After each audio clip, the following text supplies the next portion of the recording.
देखो next question, देखो next question क्या बोल रहा है। नेक्स्ट क्वेश्चन बोल रहा है कि अलका का मासिक वेतन भावना से 25% अधिक है और भावना का मासिक वेतन चंपा से 80% अधिक है। मतलब एक तरफ लिख दिया अलका, एक तरफ लिख दिया भावना, एक तरफ लिख दिया चंपा। तो इसने बोला अलका का मासिक वेतन भावना से 25% अधिक है और भावना का मासिक वेतन चंपा से 8% अधिक है। चंपा से 8% अधिक है, मतलब मान लो चंपा का 100 है तो 100 का 8% 8, तो भावना का कितना हो जाएगा 108। फिर इसने बोला है कि जो अलका का मासिक वेतन है भावना से 25% अधिक है, भावना से 25% अधिक है, तो 108 का 25% निकालो। 108 का 25% निकाला, 25% की फ्रैक्शन होती है 1/4, तो 4 से कट जाएगा, 4 दूनी 8, 2 बजे 4 7 28, तो 27 ज़्यादा होगा, तो इसमें 27 जोड़ दो, कितना होगा 135। तो 135 आ गया अलका का। अब फिर क्वेश्चन में बोल रहा है कि यदि चंपा का मासिक वेतन 15,000 है, चंपा का मासिक वेतन कितना 15,000 और मासिक वेतन हमने चंपा का क्या निकाला 100, तो 100 यूनिट किसके बराबर 15,000 के, तो 1 यूनिट किसके बराबर आ गया 150 के।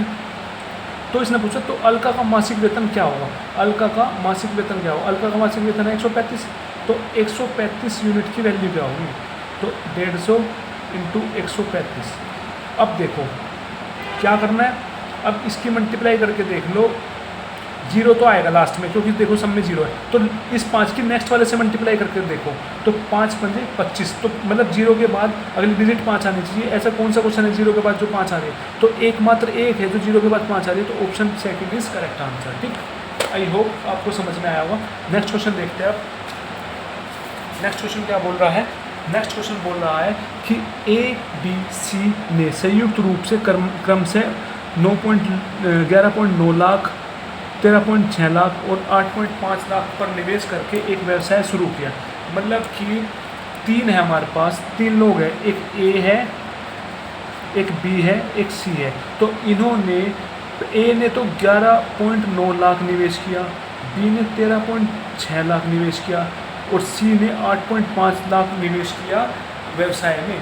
तो 3 साल के अंत में व्यवसाय में उनका द्वारा अर्जित लाभ, जो लाभ हुआ है वो कितना हुआ 3 साल बाद 3 लाख 30 लाख का, तो 30 लाख था, तो लाभ में 20 के हिस्से का आधा कितना हुआ, मतलब जो बी का हिस्सा, जो बी को लाभ हुआ था उसके बताना है उसका आधा मतलब बी को जो लाभ हुआ है उस लाभ का जो बी का हिस्से को जो मतलब बी का हिस्सा है, तो बी वाले को जो लाभ हुआ है उसका आधा कितना है वो बताना है हमें।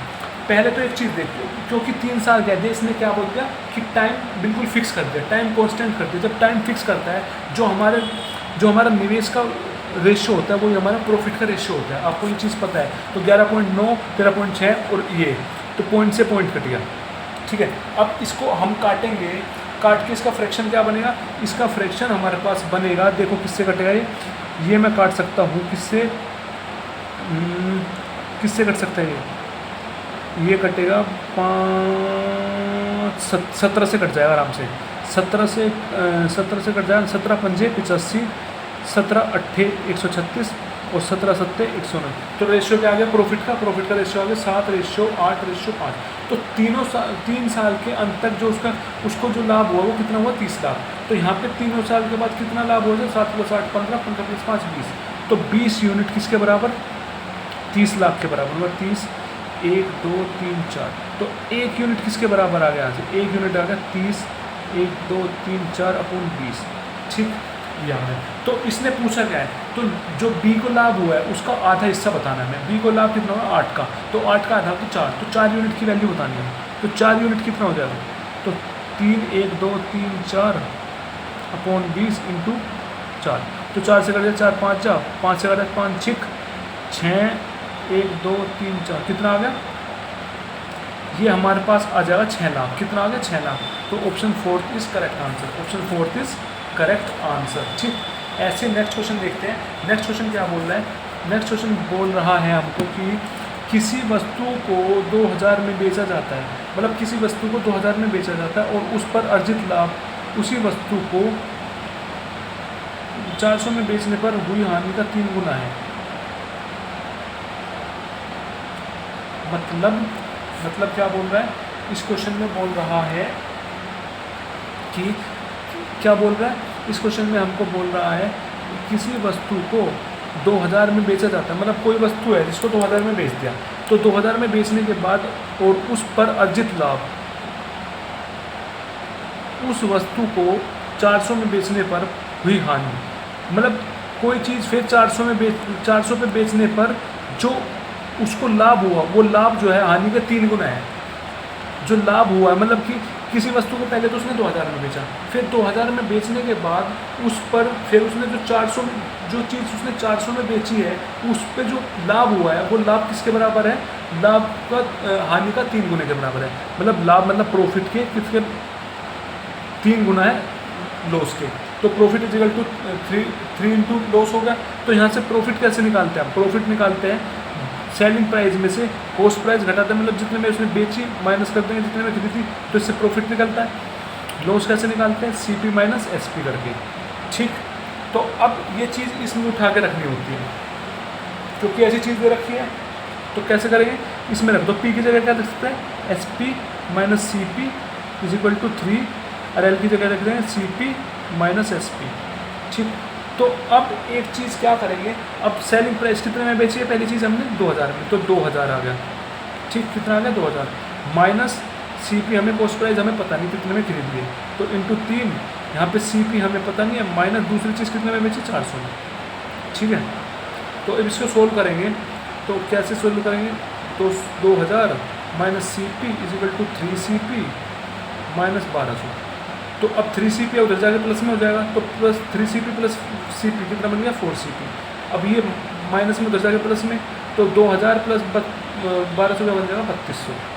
तो यहाँ से CP कितना आ गया, CP आ गया 800, CP कितना आ गया 800, मतलब कॉस्ट प्राइस कितना आ गया 800, तो 800 आ गया हमारे पास CP। तो फिर आगे क्वेश्चन में बोला है कि 50% लाभ अर्जित करने के लिए विक्रय मूल्य ज्ञात कीजिए। 50% लाभ अर्जित होने के बाद जब उसे 50% का लाभ मिल गया तो उसने विक्रय मूल्य क्या हुआ, उसको बेची कितने होगी, तो जो लाभ मिला है वो किस पे मिला होगा, CP पे। कितना 50%, तो 80 का 50% निकाल दो, 80 का 50% निकाल दिया तो 50 दूनी 2 40, कितने का लाभ हुआ 40 का, कितने का लाभ हुआ 40 का, किस पे 80 पे, तो लाभ 80 पे, दो कॉस्ट प्राइस पे तो होता है, तो 80 प्लस 40 कितना हो जाएगा, 800 प्लस 800 है नहीं, 800 प्लस 400 कितने का लाभ हो जाएगा 1200 का। तो कितने में चीज़ बेची होगी 1200 में बेची होगी, तो ऑप्शन ए इज करेक्ट। ठीक, नेक्स्ट क्वेश्चन देखते हैं। नेक्स्ट क्वेश्चन क्या बोलता है, वीरेंद्र ने एक वस्तु 318 में खरीदी, वीरेंद्र है उसने कोई चीज़ 318 में खरीदी और रूपाली को 12% की हानि पर बेच दिया। रूपाली को कितने में बेच दिया 12% की हानि पर। इस राशि से वीरेंद्र ने एक और वस्तु खरीदी और जो जितने में उसने बेची थी चीज़ उसी में वीरेंद्र ने एक चीज़ और खरीदी और उसे 50% के लाभ पर बेच दिया। तो ये बताना है वीरेंद्र को कितना % लाभ हुआ। पहले देख, कोई चीज़ उसने कितने में खरीदी थी 338 में खरीदी, कितने में खरीदी 338 में खरीदी है, तो कॉस्ट प्राइस कितना है 338। फिर उसने बोला रूपाली को बेचते समय 12% की हानि पर बेचता है, तो 12% की हानि होता है, तो 12% की हानि का मतलब है 100 में उसने खरीदी होगी, 12 का लॉस हो गया मतलब 88 में बेची होगी। तो कॉस्ट प्राइस 318 है और कॉस्ट प्राइस हमारा 100 है, तो 100 यूनिट किसके बराबर 318 के, तो 1 यूनिट किसके बराबर 318/100 के। तो यहाँ से हम कितने में बेची होगी 88 यूनिट की वैल्यू निकाल दी, 318/100 इंटू 88। ठीक, ये हमारा निकल गया, इसने इतने में चीज़ बेची होगी। तो बेचने के बाद जितने रुपए में ये बेची होगी फिर उसने बोला है उसी राशि में उसने खरीदी है, ये सेलिंग प्राइस जो है इसने इतने में बेची है, तो जो रुपए मिले बेचने पर तो उसी से दूसरी चीज़ खरीद ली। मतलब इसको अब हमने मान लिया CP, ये हो गया हमारा कॉस्ट प्राइस 318/100 इंटू 88। फिर उसने बोला उसे 50% के लाभ पर बेच दिया, कितने पर बेच दिया 50% के लाभ पे, मतलब CP SP। तो 50% का लाभ मिलकर बेचा तो 100 में, मान लो 100 में खरीदी होगी, तो 50% का लाभ तो बेची कितने में होगी 150 में।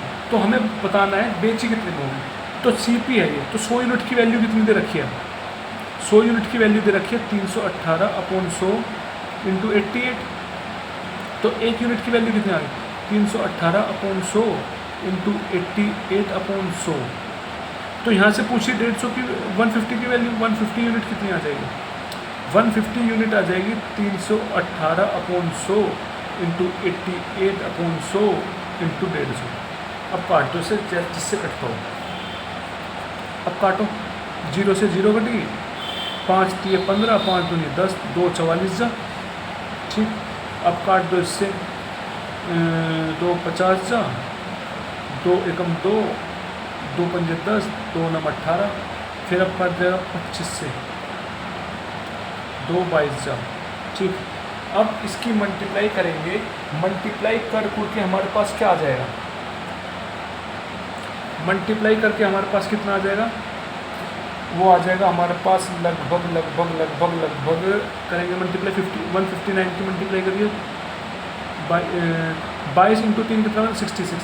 तो 159 की मल्टीप्लाई कर 66 में क्या बन जाएगा, 6 9 से 54, 5 ऊपर 5 36 35 ऐसे लगे 3 6 6 3 9। तो यहाँ से भी 4 5 ऐसी चीज़ बन जाएगा नीचे। तो यहाँ पे 4 4 5 9 9 5 14 से लगाए कितना बनेगा 10494, 10494 डिवाइड करेंगे 25 से, डिवाइड करेंगे इससे 25 से। 25 से डिवाइड करें इसको क्या बनेगा, 25 से डिवाइड करिए 10494 को 25 से 25 चौक 100, 4 बच गया, उतार देना। अब लिखेंगे हम एक और उतार लें, तो ये कितने पे कटेगा देख, 25 चौके 100, 25 8, अब 25 एकम 25 कर लें, 25 एकम 25 कितना बचेगा 20 24 244। तो अब काट इस पे किस पे कटेगा ये 25 नम पे, 25 नम्मा कितने पे कटेगा ये 25 नम्मा 225 225 हो गया, कितना बच गया यहाँ से 20 19 19 बचे, 0 बढ़ा दी तो पॉइंट लग गया।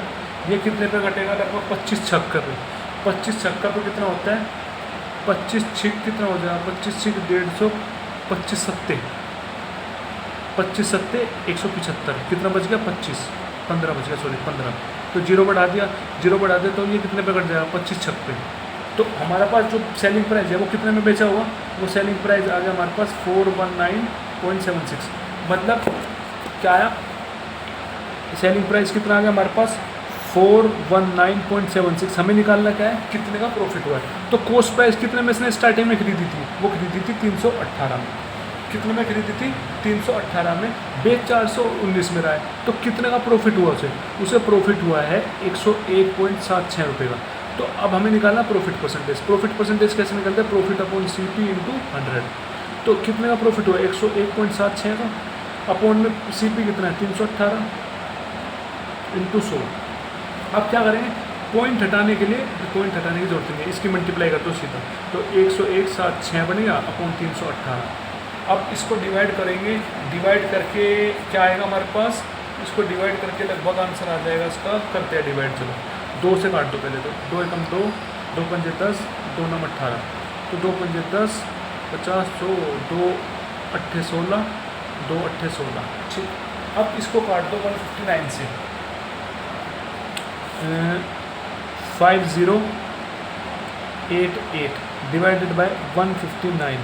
तो 159 को अगर हम काटेंगे 159 3 से कट जाएगा, देखते हैं 159 3 जा क्या बनता है 9 3 जा 27, 2 ऊपर 3 5 15 17, हासिल लगा 1 3 एकम 3 4, कितना बन गया 3 पे 477, कितना बच गया यहाँ से 20 23 31 318 उतार दें। फिर अब कटेगा कितने पे, ये कट जाएगा, अब इस बार कट जाएगा इस पे, ये कट जाएगा 159 2 जा 159 2 जा कितना बन जाएगा 9 2 18, हासिल लगा 5 10 11, हासिल लगा 2 318, कट गया, कितना आ गया 32%। इसका आंसर आ गया 32%। तो option second is correct. I hope समझ में आया होगा। Thank you so much. आप इस चीज़ को देखना, अगर कोई आपको प्रॉब्लम होती है तो प्लीज़ ज़रूर बताना।